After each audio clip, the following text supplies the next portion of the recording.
Here we are in the default MasterCAM interface. When using 3D modeling software, it's important to use a 3-button mouse.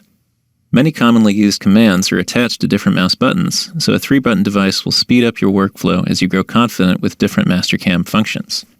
Now to demonstrate the mouse, I'll need a little bit of geometry, so I'll head up to Wireframe at the upper left, and let's just make a simple circle by clicking once and then twice.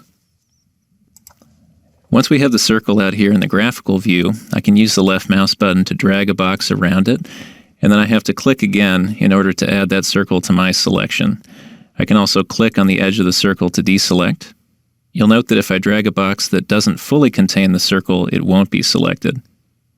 If I've selected the circle, I can also deselect it by dragging a box again. The center wheel on the mouse is used for zoom. That's pretty straightforward. I can also hold down the mouse button to get a different view on my geometry. I can right-click the mouse button to bring up the mini toolbar, which contains a set of commonly used commands.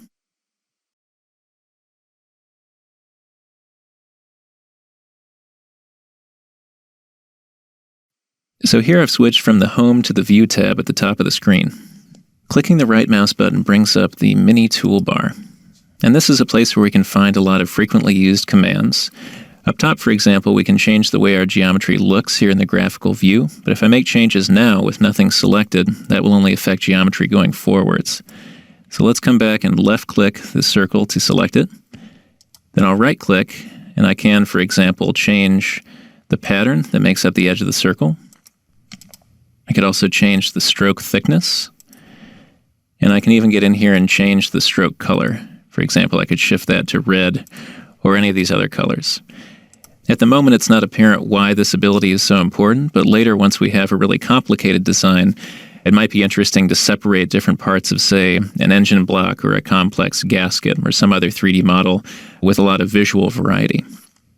Let's take a look at what else we can do in the mini toolbar. We can move around the view. For example, I can say Fit. This is a technique I come back to over and over again, so that will expand our geometry until it fills the largest possible space in the graphical view.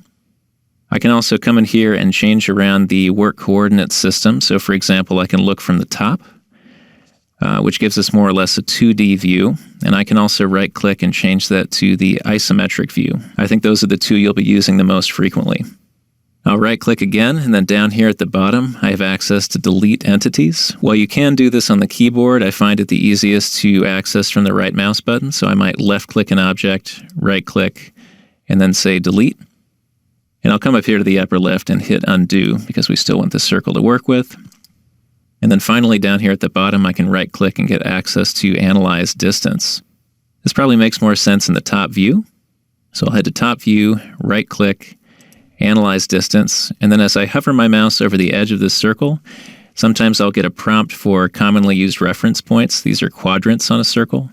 So I'll left-click here, left-click there, and then I get the Analyze window pop up, which shows me all sorts of information about this piece of geometry, including the fact that its overall diameter is about 70 millimeters, or rather I should say exactly 70 millimeters.